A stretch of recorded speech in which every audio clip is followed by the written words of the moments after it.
ఆలోచన చేయమని అడుగుతా ఉన్నా. గతానికి ఇప్పటికీ మధ్య ఒక చిన్న తేడా కూడా ఇక్కడ చెబుతా. మనం అధికారంలోకి వచ్చిన తర్వాత ఇంకా ఎక్కువ మంది పిల్లలకు చదివించాలి, ఇంకా ఎక్కువ మంది పిల్లలు బాగుపడాలి, ఏ పేదవాడు కూడా అప్పుల పాలయ్యే పరిస్థితి రాకూడదు చదువుల కోసం, తన పిల్లల చదువుల కోసమని మనం వచ్చిన తర్వాత అర్హత ప్రమాణాలను పెంచాం. అంటే ఇన్కమ్ లిమిట్స్ను పెంచాం. గతంలో ₹1,00,000 మాత్రమే పరిమితమైన ఇన్కమ్ లిమిట్ను,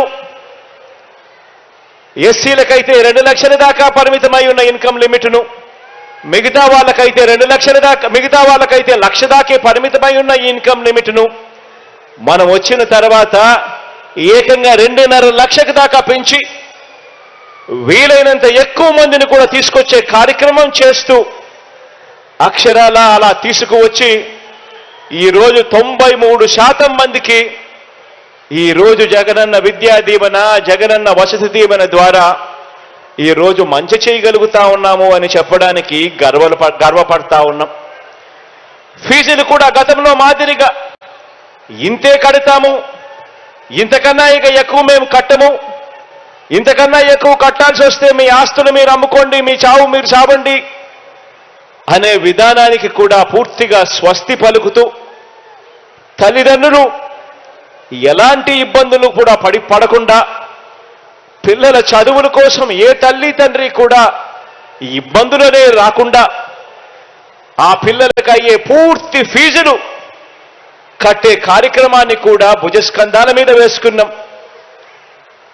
పిల్లలు ఇబ్బంది పడకూడదు అని ఏ త్రైమాసికం అయిపోయిన వెంటనే, ఆ త్రైమాసికం అయిపోయిన వెంటనే ఆ పిల్లలందరికీ కూడా ఆ తల్లుల ఖాతాల్లోకి నేరుగా జమ చేస్తూ ఫీజులు ఇస్తూ ఆ తల్లుల చేతనే కాలేజీల్లో ఫీజులు కట్టించే ఒక గొప్ప సాంప్రదాయానికి కూడా నాంది పలికాం.